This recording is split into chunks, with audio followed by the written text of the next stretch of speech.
Welcome to the Lean Blog Podcast. Visit our website at www.leanblog.org. Now, here's your host, Mark Graban. Hi, this is Mark Graban. Welcome to episode 324 of the podcast. It's November 13th, 2018.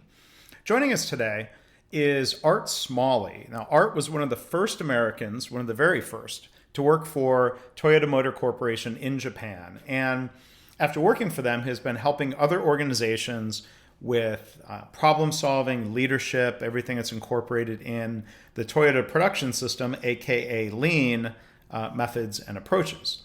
Art is, like me, a faculty member at the Lean Enterprise Institute. He has written 2 Shingo Publication Award-winning books. The first was Creating Level Pull, and the second book, co-authored with Professor Durward Sobek, is Understanding A3 Thinking. Art later wrote a book titled Toyota's Kaizen Methods, 6 Steps to Improvement with Isao Kato. And I have all these books, and I've only met Art briefly, just sort of in passing in the past. So I'm really happy to have him here as a guest. You know, today we'll talk about Art's career and reflections. We'll talk a lot about problem solving in his most recent book, 4 Types of Problems, which was published by the Lean Enterprise Institute. And as far as disclosures go, LEI provided me a free electronic copy of the book.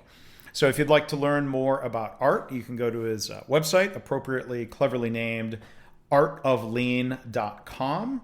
And if you want links to all of the books and more information, you can go to leanblog.org/324.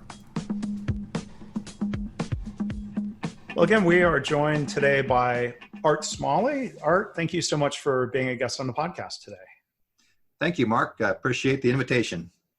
Well, I'm really glad we have the chance to talk today. I've known of you and of your work for a long time. I've got copies of your A3 book and your Toyota Kaizen Methods book, and was really happy to have the opportunity to read 4 Types of Problems and your most recent book. But before we get into that, I was wondering if you wouldn't mind, introducing yourself and, talking about how it was that you got to have the chance to work at Toyota. Oh, sure. And likewise, I've been a follower of yours for a long time, so I really appreciate the opportunity to speak to you and your audience today. So I'm like accidental lean guy. By no way did I set out to do this. If you'd interviewed me in high school or college, I wouldn't have picked this career choice or any way, shape, or form. I just wasn't planning on doing this. I was in Japan after college on a graduate studies scholarship. I did study Japanese language and did pretty well with it, and won a scholarship to go study further as an ambassador, a Rotary Scholar ambassador in Japan. And at the tail end of that, I was actually planning on coming back home to the United States. And it was at a famous language institute in Japan, in Tokyo. And John Shook happened to come recruiting on campus for Toyota. And he was actually looking for his own replacement. One of the things he jokes in Toyota is you always try and Kaizen yourself out of a job. And he had a central position of doing plant support, NUMMI and various overseas support. But Toyota realized they needed, instead of just a person at the head office level, they wanted people in the engine plant, in the vehicle plant, in the vehicle local areas. And I wound up getting selected and hired to go to Toyota's Kamigo engine plant, which at that time was the mother engine plant for, future overseas engine plants. And this was in the late 80s? Yeah, latter part of the 80s. I graduated college in 87 and went straight to Japan. And then, a year after that, I was working for Toyota. Yeah. And so how long were you with Toyota in Japan? And then did you end up with Toyota here in the US as they expanded? Yeah, I had a couple phases to my career with Toyota. It's again, a funny story. So 88 to 94, 95, actually, I think I was with Toyota as an employee. I forget the exact dates, in Kamigo engine plant. And then I went and spent a year with a contracting company in Toyota, a special engineering resources company that my boss had gone to. And he was launching a startup division. And I more or less knew I wanted to return to the United States at that point in time. So he says, hey, look, if as an interim step, why don't you come work with me in this startup, which was pretty rare and unique in Japan at the time, engineering services company, and see if you can make something out of it that you'd like to pursue in the United States. And I, semi followed that path for a year or two, and actually did go to Kentucky and was working then as a contractor to Toyota. I have the badge and I got everything saved. It's funny. So I was not only an employee of Toyota, I actually came to the U.S. and I was a contractor to Toyota for a period of time in Kentucky. And then I was like half in, half out sort of thing, and wound up starting my own company, which went in the consulting direction outside of Toyota. Yeah. Yeah. I mean, what sort of differences do you remember, as Toyota was ramping up in Kentucky? I mean, for one, it was a newer environment. It's in America instead of Japan. Do you have any kind of strong memories of differences or challenges that way? Yeah, it was a huge challenge. Toyota did have its NUMMI experience, and they had a small plant in Australia and a couple other, we called them CKD, or kind of knockdown places where you just assembled to get around import-export regulations. But Georgetown was the first, billion-dollar bet, really, really significant capital investment, hire, I think ultimately 7,000 Americans in engine and powertrain and vehicle side. So it was a big stepping stone, a big challenge for the company. And the Toyota I worked for, I was based out of Japan. I was a Toyota of Japan employee. And it was still, almost an entirely Japanese company back then. There were, people who worked in sales, of course, around the world. And you had these support offices around the world. But production was still an all Japanese affair back then. And, I look at Toyota today, the Toyota I work for was big, 70,000 people. Okay. That was big back then. But the Toyota today is still 70,000 Japanese, but it's an additional 280,000 wow. non-Japanese around the world. It's truly a remarkable global company with a footprint, Europe, North America, South America, Asia, just everywhere, Africa. And it's just amazing the way the company's expanded and became such a global entity. Yeah. Well, and then you were doing consulting work and working with American companies. I know from your profile, you were at Donnelly. Was that, again, as an employee, or were you doing consulting for them for a long time? So I was initially, post Toyota, did consulting, and a gentleman who actually worked at GM. He was a 20-year veteran of GM who went to Toyota and was our vice president of powertrain.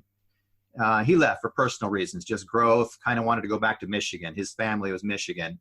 And he took a position as vice president of manufacturing at a company called Donnelly in the west side of Michigan.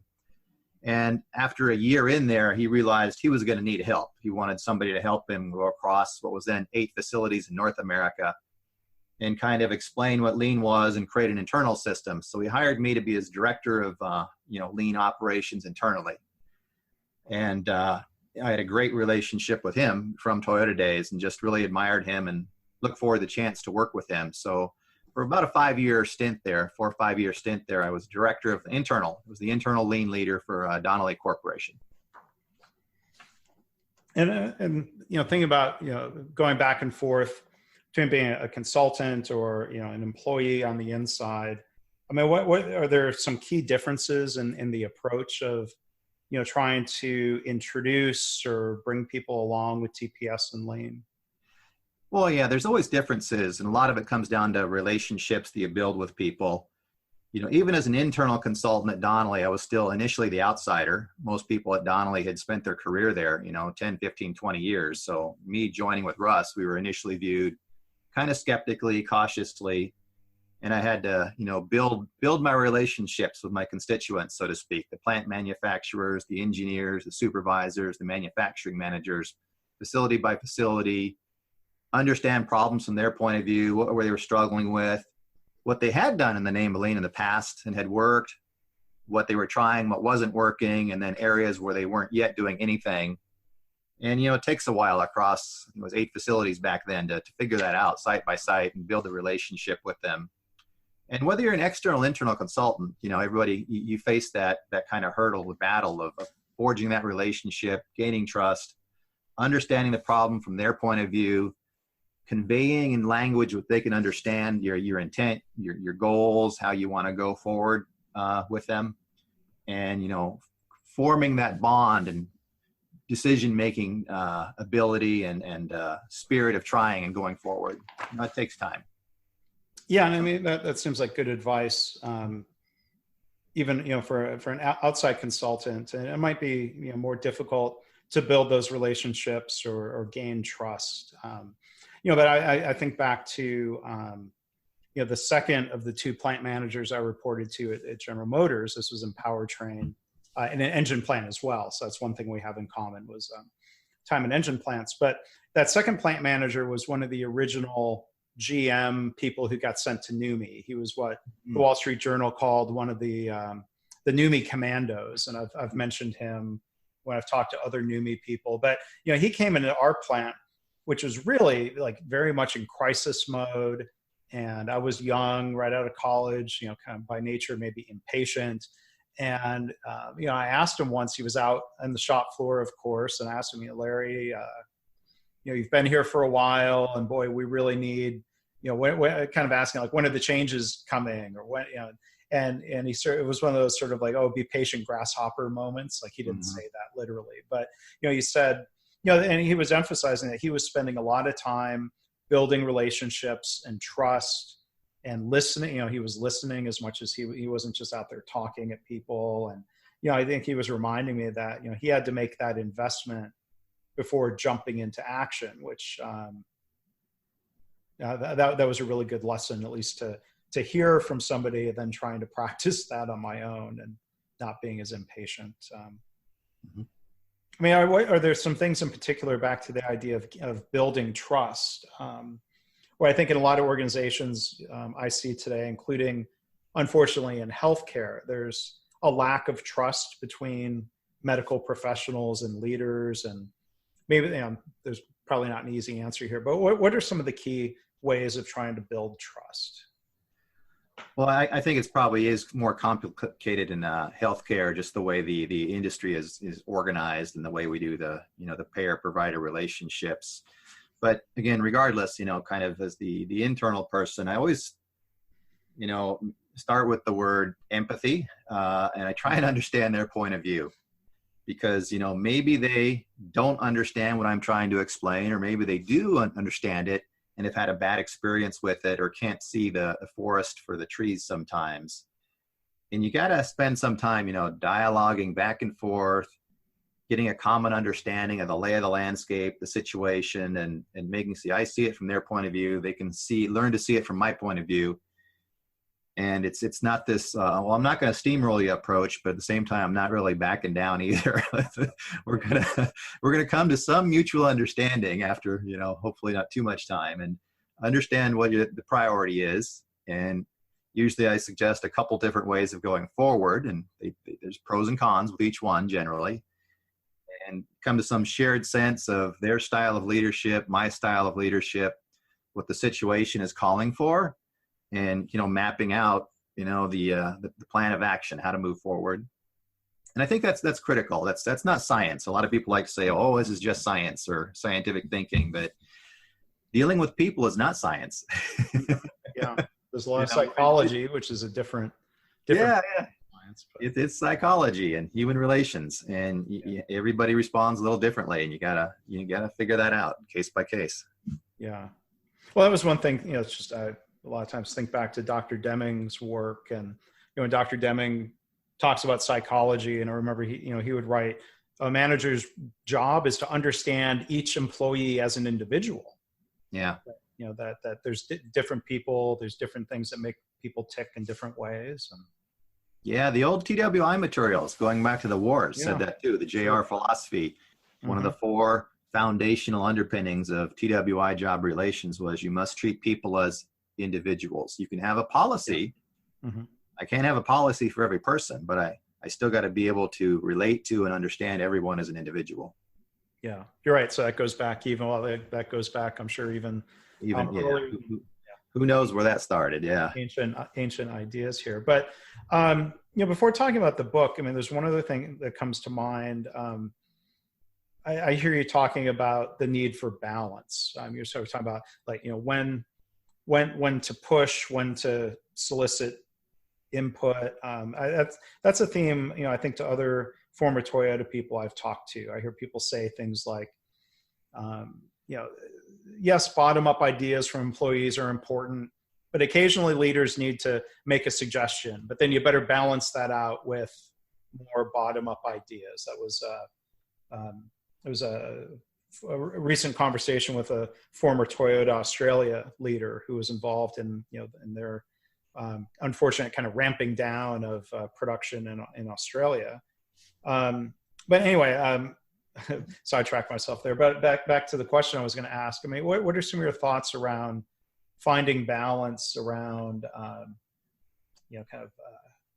asking questions versus making suggestions as a leader, or other dimensions of that? So an easy way to frame it, I've tried framing it in Toyota stories and Japanese language before, and sometimes the unintended consequence of Japanese words is it makes it murky and harder to confuse. So one of the frameworks I've just tried more recently with executives in America, and it seems to work fine, if not better, is just use the language of situational leadership. And there's this old Hersey Blanchard model, from the 60s, 70s, 80s, a really seminal work about leadership is often situational, and that it depends upon the skill and will of the learner, each situation. And you have, low levels of skill, but they're very willing to try something. You can be more directive if they're open to your advice. But if you try that with experts, you get the opposite. They're going to push back on you tooth and nail.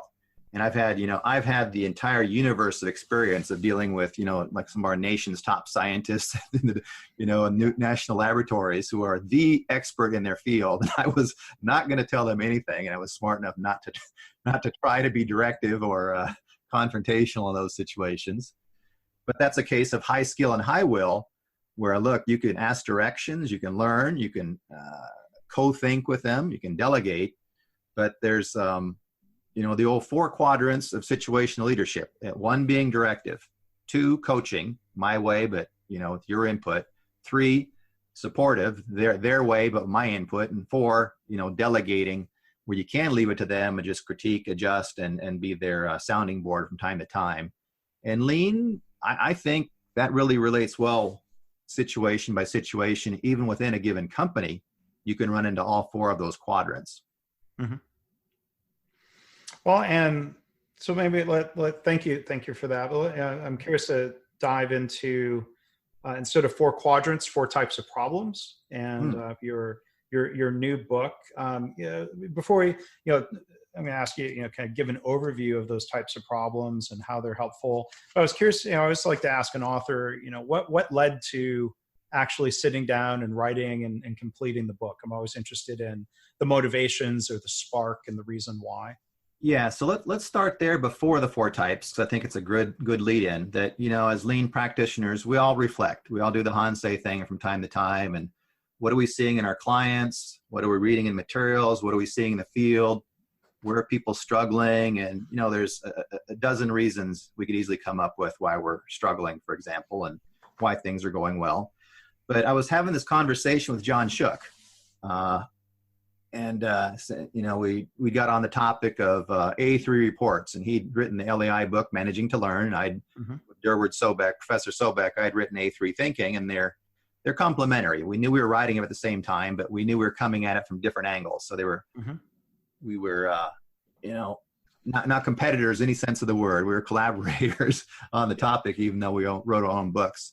And, years after they were done, we would often be frustrated with what we saw, poor execution of the thinking of problems or misapplication of the tool or technique. And it just runs the gamut from people demanding that every problem be an A3 report, or that, the A3 report had to follow this template and fit within this box. And, just really rigidly specifying how to use them. To people who struggled with it to use it in any instance. So, we were both lamenting the situation, saying in the spirit of, gee, if we had it to do all over again, what would we do differently? And that conversation, led to the framework I proposed in the next book called 4 Types of Problems. Yeah. And I've certainly heard, visited organizations where I've heard that same demand, everything has to be an A3. And I've tried to push back on that. And I'm curious to hear your thoughts. But I think one example of, kind of diving in deeper to that is not everything necessarily requires root cause problem solving. I think there's some elements, some things that might be called Kaizen, where it's still PDSA thinking, but it's more a matter of see a problem, test a solution, see what the effect is. And sometimes people, to them, that sounds sacrilege isn't the right word, because I don't think this is a religious matter, but if you accept that parallel, and they say, what do you mean? Oh, we should always be asking why. What do you mean no root cause system? Yeah. Sometimes the A3 process is maybe too slow or too involved. If it's a relatively simple problem, were you curious your thoughts? Yeah. So again, I'm a shades of gray person, and the people that worked in Toyota, they aren't that rigid. People with practical experience on this topic and worked long enough in Toyota realize, well, there's this case and that case. And you can macro say, yeah, it's all a thinking system. We joke TPS stands for sometimes the thinking production system. And we coach a problem solving style of thinking. But in reality, if you look at history, I can go from Toyota history, 50s, 60s, 70s, and 80s, and 90s and onward, and talk about the different flavors that dominated at different points in times. Or I can just take today, any facility around the world, Toyota or non-Toyota for that matter, and point out that it's not everything's an A3 report, not everything's a Kaizen event, not everything's a kata session, not everything's, going to be handled by the and-on system and quick thinking. There's a variety of things going on in Toyota, from innovation, Lexus and Prius style innovation, down to problem solving the situation and solving it within this hour. And those thinking patterns, are slightly different. I use the golf club analogy. I can do tremendously well, or once upon a time when I was an avid golfer playing with just my 7-iron. But I'm better when I use 14 clubs. Yeah. And I can actually bend those clubs left to right, right to left, low, high, depending upon the wind and the pin position. There's slightly different shades of gray here. And I didn't want to overwhelm people. Neither John and I thought the right answer was to have 64 types of problems.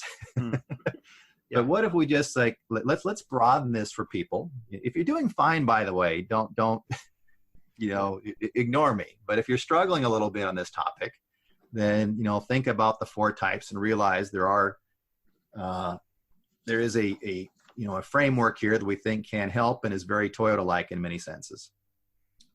Yeah, and as we talk about the 4 types of problem, the first type, troubleshooting. When I had a chance last week, I was in Japan, saw one of the Toyota plants, and we had a chance to stand on the catwalk. And as an engineer, I love when the tour stops and we can actually observe cycles of work. And, there was a sub-assembly area where there were some and-on cord poles, not surprising. And somebody else on the tour noticed, that team member has dropped bolts a couple of times. And so as expected, a team leader was there pretty immediately. The team leader jumped in and was doing some of the work as the other worker caught up. It certainly didn't look like they were stopping to do an A3. Yeah. So I was wondering if you could talk about a scenario like that. Some of the good practices around troubleshooting and how that works. Yeah. So again, this may be the most distinctive feature of Toyota, and people, unless you've toured it and really stopped and watched as you have or worked within it, I think it's easily overlooked. But the whole, the and-on system and the minute-by-minute cadence. Again, their speed is minute by minute for production, and you got to check hourly. And in that period of time, you're going to have small problems, dropping bolts. I worked on the engine assembly line. I cross-thread some things. I stripped some stuff. I dropped an alternator. I missed a gasket. You're going to have lots of small problems. And in the Toyota system, you've got yourself to fix the problem. You push the button, fix it yourself within a specified period of time. If it goes a few seconds beyond that, then the team leader, comes over and bails you out. And that's part of the system of just how it works. That you are expected to have many small problems during the day. And just for math purposes, keeping a 7,000 person vehicle plant with 2 shifts and a volume of say 240,000 vehicles, they're going to have about 10,000 and-on cord pulls or instances a day. So if you think about it, I'm not going to do 10,000 A3 reports. I can't do 10,000 sit-down kata sessions or Six Sigma projects where I really collect the data. You have to have some spirit of what I call win the minute so we win the hour so we win the shift. Win the shift, win the day, and it adds up to a good month and a good quarter. But you better win those minutes. And sometimes at the margin of those minutes, you do have many small problems which the team needs to deal with quickly and effectively. And it's nothing to put down. People say, oh, that's band-aiding. Well, not necessarily. No, I broke a tool snapped. And, we're going to replace the tool in a cycle. And, if it repeats a second time or third time, I got a deeper problem. But a one-time thing could have been a hard spot on the material, could have been a faulty tool. Operator might have installed it.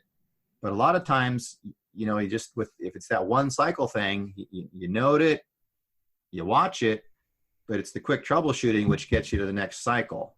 Of course, if it happens a second time, a third time, chronically makes me miss a goal, I got to go into a deeper, the 5 whys instead of the 3 whys. But you do an awful lot of troubleshooting around standardized work and things like that, with what I call good troubleshooting skills. Yeah. When I think of, supporting team members or, parallel in healthcare, would be nurses and other frontline staff. If a tool breaks, replacing that tool is certainly better than asking the employee to just do their best and fight through the problem. Yeah. With a half functioning tool. And sadly in healthcare, I see a lot of situations where I'm trying to think what a good parallel would be, where people are asked to just, to keep fighting through, and management's not giving them the equivalent of a quick swap out to a tool that's working. Well, or you're not getting support fast. I mean, the normal thing is people tell me, oh, we're already good firefighters, we're great troubleshooters. And I take that up as an opportunity to study them, and you find out that their troubleshooting routines, instead of taking minutes, take 15 minutes or 30 minutes before they're satisfactorily resolved, and they often reoccur. So they aren't good troubleshooters or problem solvers, again, compared to what I'm comparing them to in Toyota.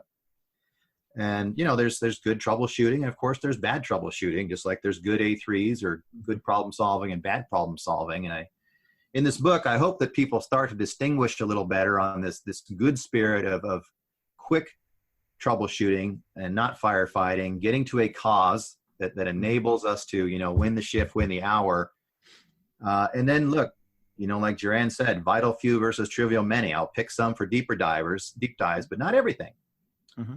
And it sounds really, really simple, but I'll throw a couple examples at you I consider it troubleshooting, but it's still the state of, of science where we're at today. I had an attack of diverticulitis. Mm-hmm. The day I was supposed to fly to Brazil for their 20th Lean Summit, and I was a keynote speaker 2 days later. And I woke up in horrible pain.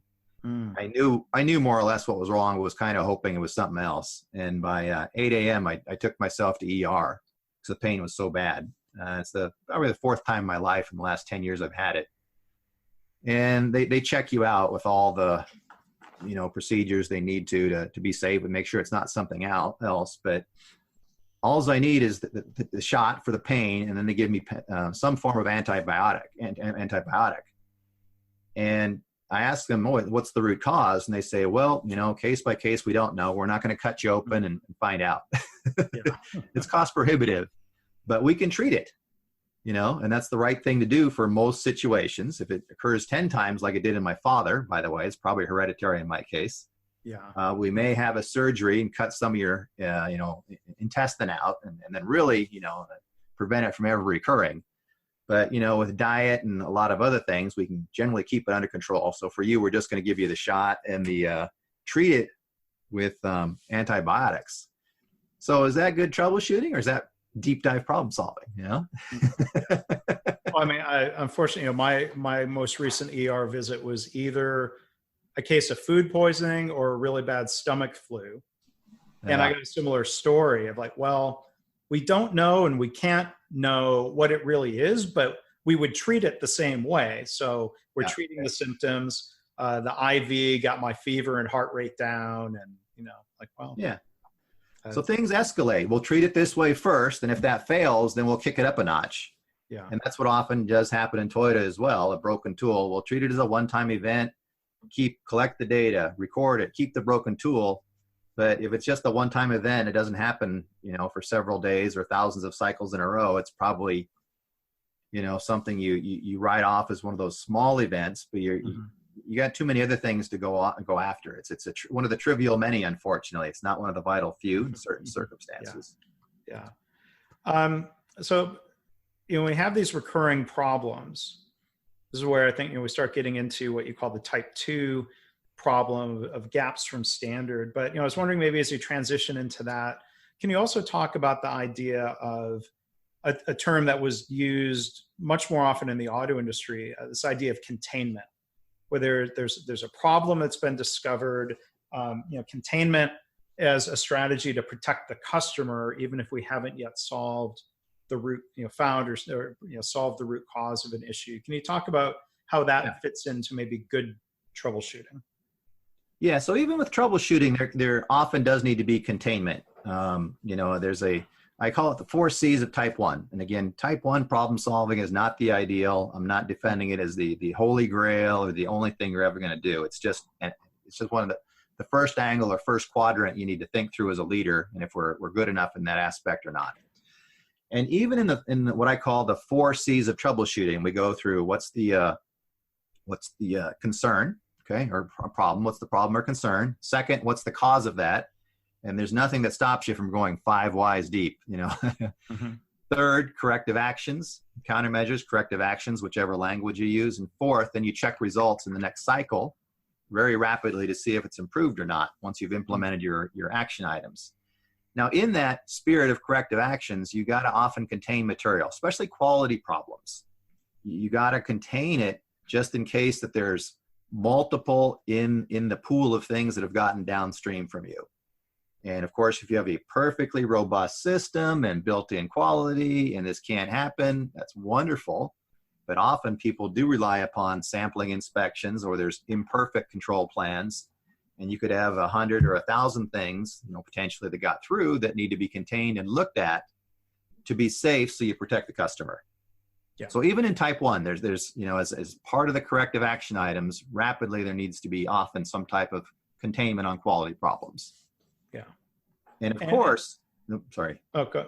No, I was going to say, sometimes with containment, even though it's not an ideal long-term solution, there are some circumstances where you might, quote unquote, throw people at the problem because you don't have a better, that's a necessary part of containment sometimes. Yeah.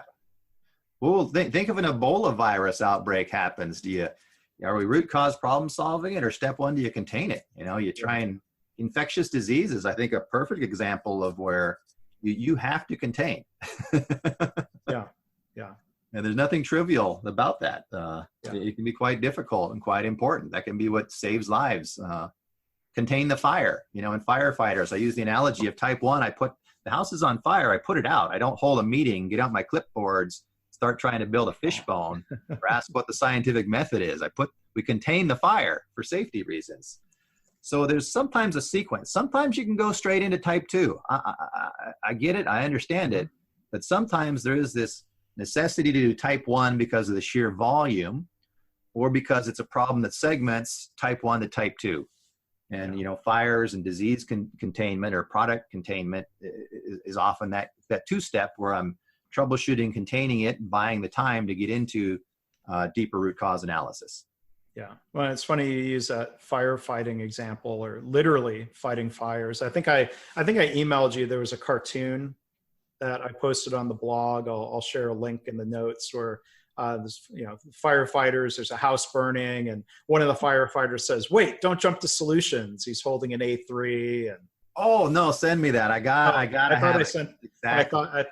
I sent it to you because. Oh, I might have missed it, but please resend. But yeah, exactly. No, that's exactly what I'm talking about. That the right thing is to put out the fire and contain it. Then you go in and see what caused the fire. In this case, yes. It's a natural 2-step from 1 to 2.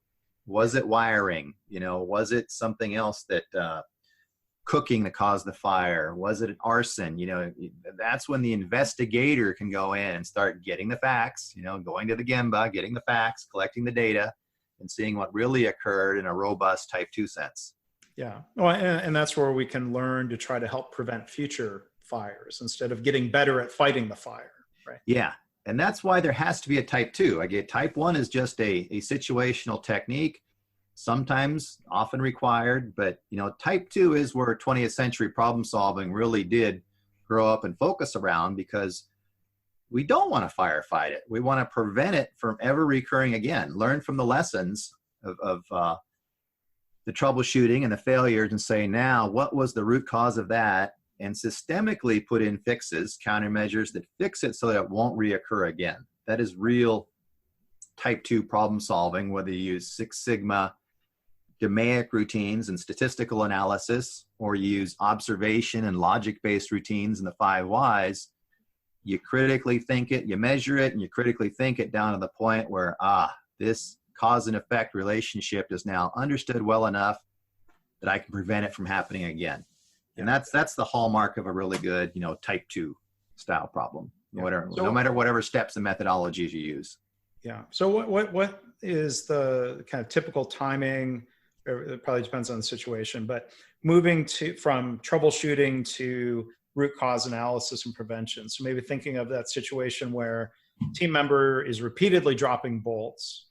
Like at some point they're trying to get through the minute, get through the hour, they have production to make. Like at what point would a team leader or a group leader decide, okay, wait a minute, this constant bolt dropping is just slowing us down too much. It's better to just go ahead and stop and try to solve it before moving forward? Or yeah, that's where, again, it's a trigger or threshold needs to be thought through and established. And there's multiple ways to think about this. My situation, I think it is different. One is severity. It can be a one-time occurrence. Bolt dropping, maybe it has to happen 100 times and cause me to miss my standardized work routine to the point where it affects my end-of-day production total. But even one instance is a near miss, a safety near miss, or a huge quality problem one time requires a deep dive. So there's always what I call the severe cases, even if it's one time, can trigger the need for the deep dive, type 2, or repeat. And the repeat then either needs to be frustrating enough, like the drop bolts, where it's causing you at the end of the day to miss your hourly and shift totals, or whatever the metric is we're talking about here. Or it's missing you. You can now point at a KPI tree of some type. Your board, whatever you've got for my area, you're managing and saying that, yeah, it's in my top 3, my top 5 for the month, my week or my month, whatever I'm measuring and looking at my KPIs that productivity is off in this room, in this station, in this area, and the data is telling me the top 3 are this. Yeah. Well, those are the vital few versus the trivial many. When it climbs to the top of the vital few, the top of the Pareto chart, then it's got to be addressed in good type 2 thinking, problem solving thinking. Yeah.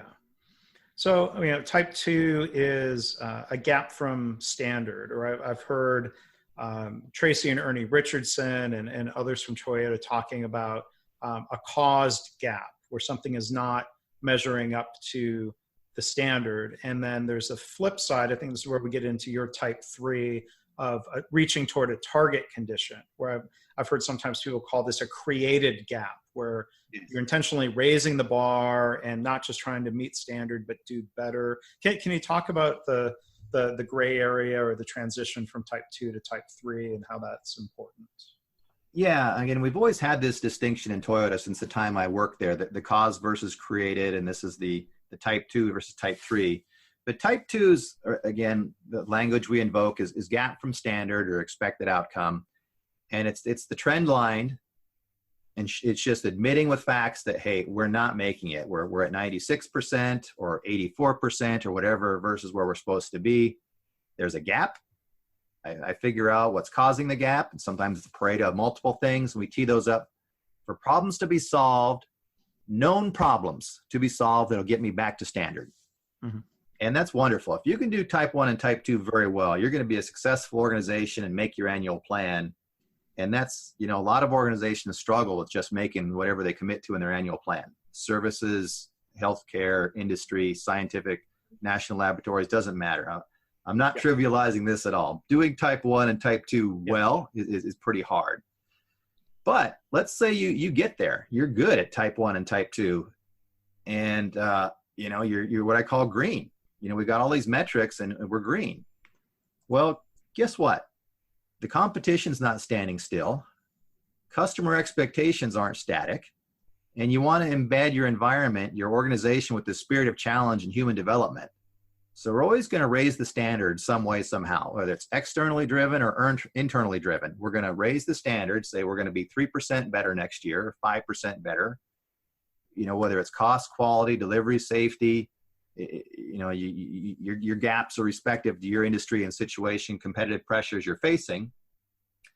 And you create problems in that sense. Where there was not a problem before, we raise the standard and say, well, we're going to do it, just like the Olympics. They pole vault 20 feet last year. We're going to pole vault 20 feet 2 inches and try and be, that level this year. We raised the bar 2 inches. I now got a problem because I can't clear 20 feet and 2 inches. How am I going to do that? Yeah, I'm going to increase my speed, increase my strength, increase my technique. You got to think about that. Is a new fiberglass in the bar? What is it? There's a lot of ways to think about how to perform better, by and large, using existing methods. And this is where the Japanese, kind of use the Kaizen word, invoking creativity before capital, and coming up with better solutions using the resources we have now. And that's the spirit of type 3, that whether you have a problem or not, we can go to the area, if it's stable enough, and say we're going to raise the bar and challenge the team and the thought process to do it better than it's been done in the past. Mm-hmm. So you say in the book, it's important to get better at type 1 and type 2 problem solving before starting to learn type 3. And I think you include the A3 methodology as part of type 3. Could you elaborate on that thought? Yeah, so again, part of the reflection John and I were having is that a phenomenon we see is the organization which does not sustain its results. Sometimes, to like your book, they're not measuring the right thing or managing the right things in the right way. And sometimes they have what I call this grab bag of approach. Our style of lean is to hold a Kaizen event per month or per quarter, whatever interval. And in that, they try and tackle everything in the whole kitchen sink. It's like everything they can think of, they go after and try and get their arms around and cover. And they're not only doing a target state, but they're trying to solve every problem in the current state and some of the firefighting stuff. And I joke, it's like throwing, the spaghetti against the wall and seeing what sticks. And inevitably, some of it does not stick. You get the regression to the mean, and frustration and sometimes cynicism, and, morale can go down if it doesn't work, and say, oh, it doesn't work. It can't be done here, or it's been tried before. There's a negative side when that pattern of implementation occurs and doesn't go well. So one of the things we wanted to do is say, well, think about your problems and routines, whether it's type 1, type 2, type 3, and what you're going after, because the truth is the target state, value stream mapping, and things we're talking about occurred in Toyota mostly from the 70s forward. You can find examples of it earlier, because again, it's not linear, it's not one by one. But the 50s and 60s were Toyota's heyday of type 1, type 2 problem solving. And drawing the value stream maps out to the supplier didn't really get rocking and rolling until the 70s and 80s and beyond. So if you think about it as a pyramid, and again, it's not always this case, but there's often logic behind having a solid type 1 system, and I call it winning the hour, winning the day. Then a type 2 system of winning the week, winning the month, and problem solving effectively. And then with that steady base, trying to create a target state on top of that, which is better and is more robust and less likely to backslide. Yeah. Now, whether that pyramid analogy is right for every situation, I can't say. It depends. It's where this always depends. But there are, sadly, John, I've seen it, you've seen it, too many instances of what I call the grab bag approach, throwing every technique into an event, calling it Kaizen, target state, future state, hoping it sticks, and most of it doesn't. Mm. One other question I had, in the book you talk about root cause analysis and problem solving in the type 2 realm, and you use a 7-step problem-solving model, which I've seen others articulate this. Is this similar to what's sometimes called Toyota business practices, or that kind of structured problem solving, or it's part of it? Yeah, I went with what I call the generic abstract 7 steps, which are nobody's. They're not 8D. They're not Toyota's current 8-step method.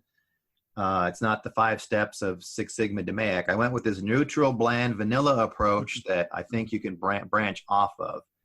Because again, if I write what Toyota's approach is today, it's going to move. It was 6 steps in the 60s, 7 steps when I worked there. It's 8 steps today.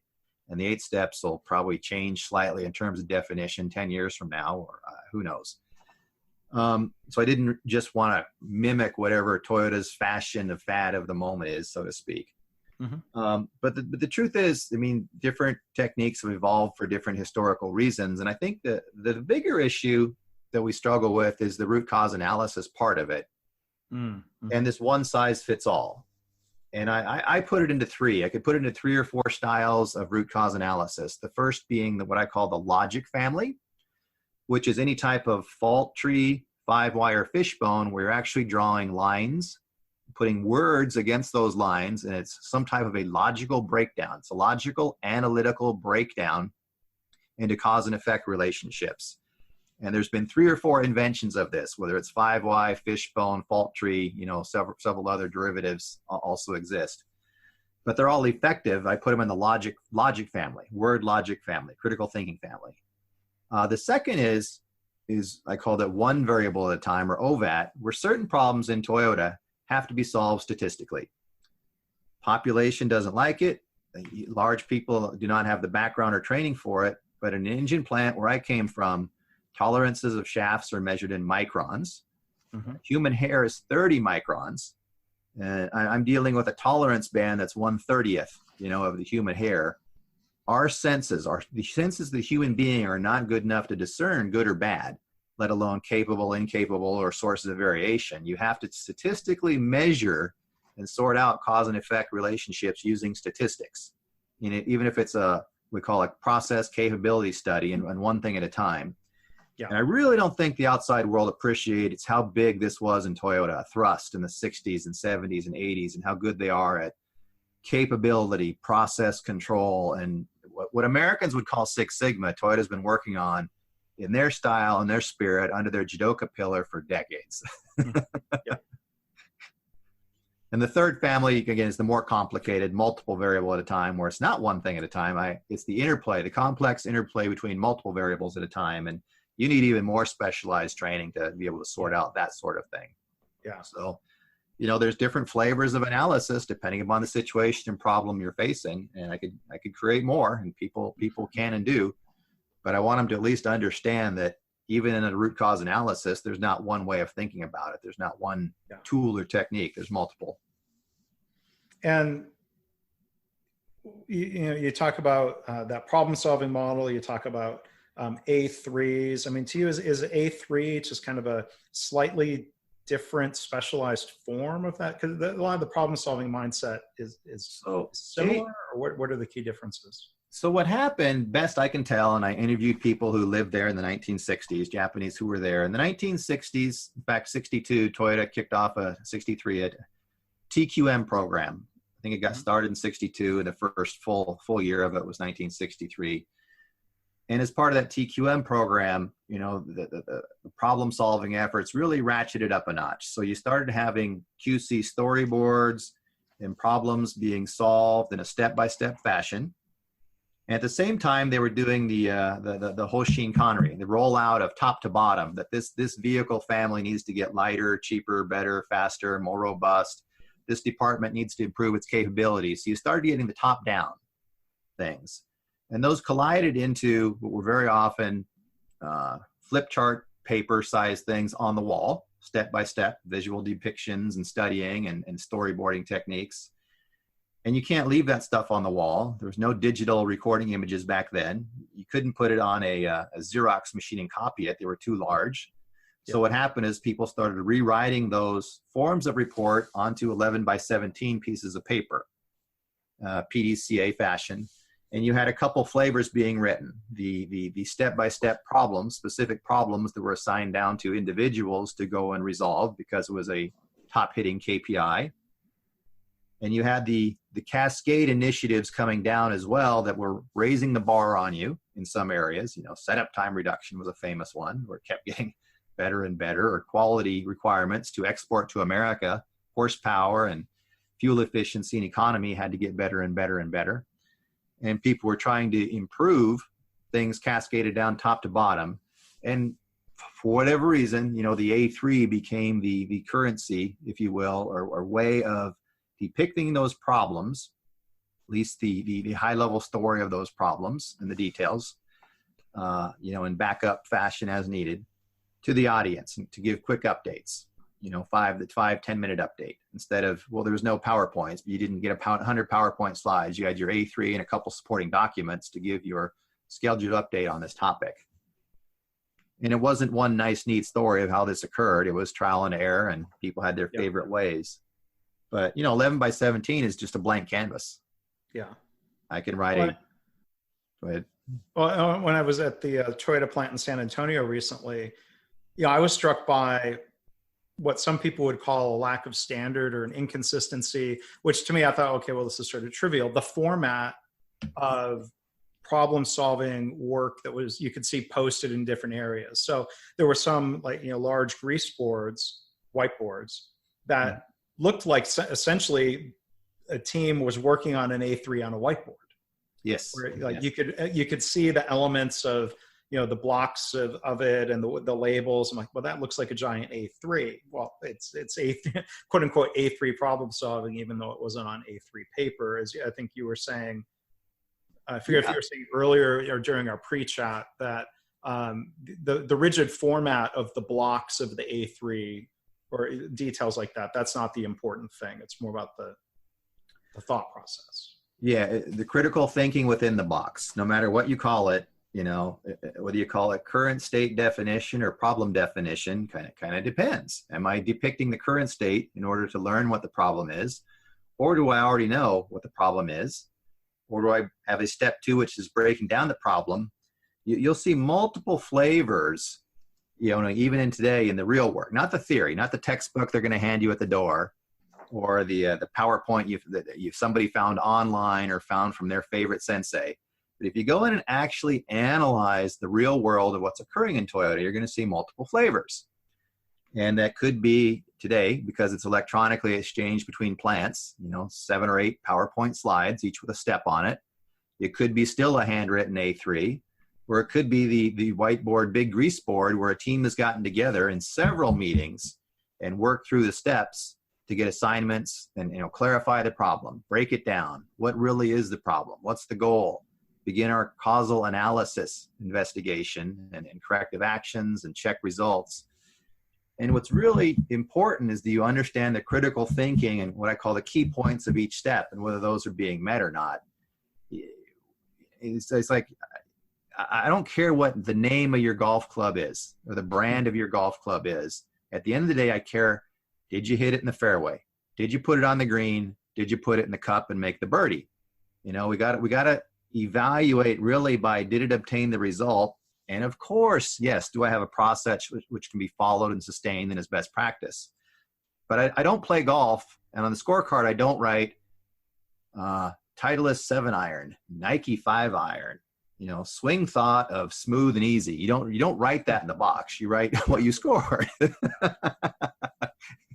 And hopefully it's lower than standard. Yeah. And if it's not, then of course the best practice is why. What is the gap from standard and why? Because the root cause of a snapped hook shot out of bounds is different from 4 out of the sand trap, Yeah. So you don't keep an A3 active in your golf bag when you're out there? No, again, during the game, you don't. That's troubleshooting, right? Now, I may week to week track statistics. There are statistics for golf. You can create KPIs.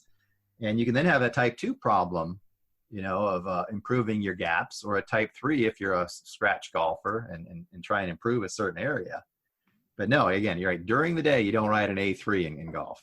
Yeah. You could even, in the book you mentioned, SPC charts or control charts. You could even put your golf scores into a control chart to see if it's worth overreacting to, oh, I shot 2 strokes worse than last week. Well, that might be just normal variation, right? Yeah, that's normal variation. Yeah, get a good night's sleep, try again the next day and see what the score is. Now, 20 strokes better, we got a special cause, something really bad happened. Yeah. Now, I want to touch on the 4th type of problem solving, what you call open-ended problem solving, which seems like it starts getting more into the realm of innovation or value creation instead of waste reduction in different ways. So I was wondering if you could kind of introduce where those boundaries are and why you included that in the book, things more along the lines of lean startup that you reference. Yeah, well, in the big picture, type 4 is the home run or the grand slam that's the most important. Say you want to be a company that lasts for 100 years, for example. Well, those are the companies that have tremendous power to innovate, come up with new products, enter new areas, and sustain growth, provide value to the customer in a way that enables you to sustain and grow. And I forget what the statistics are, but the average company in the S&P 500 today, I forget the life is 25 years, 15 years or something, but it's incredibly short. Now, some of those are being acquired, but some are going out of business. And the lifeblood of a company truly is the long-term ability to innovate, problem solve on the bigger cycle and figure out, solutions that surprise and delight the customer and enable you to grow profitably and provide value to, your customers. And that's innovation. And executives are always interested in it. Americans are always interested in this topic. The sexy buzzword. Oh yeah. It's like it's a big consulting industry. And again, I'm not pretending it's not potentially the most important. If you talk dollars and cents, say Toyota's decision to do the Lexus family, which was an innovative for them, new sales line, new finance line, new product family, new quality standards, new experience standards, new everything. That's 80% of their profits. Last time I heard, I don't have the current number, but it's really staggering how successful it was to their corporate portfolio of offerings, its reputation, and its bottom line profitability today. So companies need that type 4, whatever you call it, innovation, blue ocean, strategic thinking. There's a plethora of things that can come under here about how to win tomorrow. But it's very different from problem solving. Matthew May's a noted thinker and even coach to Toyota in this area. And it's open-ended. You can't define the problem too early in this thinking world because you're making something new, something unknown. The target state is fuzzy at best and often very unclear. So, they use different language like empathy, for example, and, experiencing things and experimenting and coming up with multiple prototypes and customer feedback and things like that. So you intentionally try new things that have not yet been done and get the reaction. And it's, okay, we can call it scientific thinking or problem solving, but the thinking patterns are different. It's much more creative. It's much more creative than critical thinking and root cause analysis of a known problem and known process. And it's in and of itself, it's worthy of its own category. Yeah. So we just wanted to emphasize how important it is in the book. And I call it the 4th leg of the table. Mm-hmm. And yes, a table will balance with 3 legs, but it's stronger with 4. We've all seen occasionally a dog running with 3 legs, and you say that's sad, but it's also amazing that the dog adapts. But yeah, a dog runs better with 4 legs too. Yeah. So would you say also that, in the book, I know you said type 1 and type 2 create a really good foundation for type 3. Would you argue likewise that types 1 through 3 create a really good foundation for innovation, that companies that are better at problem solving can then shift that thinking into innovation more effectively? Yeah, whether it's juggling 4 balls or legs of a table, that being good at 1, 2, and 3 will only help you in the 4th realm. Now, I agree with Matthew May that being good at 1, 2, and 3 alone don't guarantee success in type 4. And he's openly critical of American and worldwide efforts in innovation. He says, big picture, we still suck at this topic, more misses than hits. And there's a lot of art.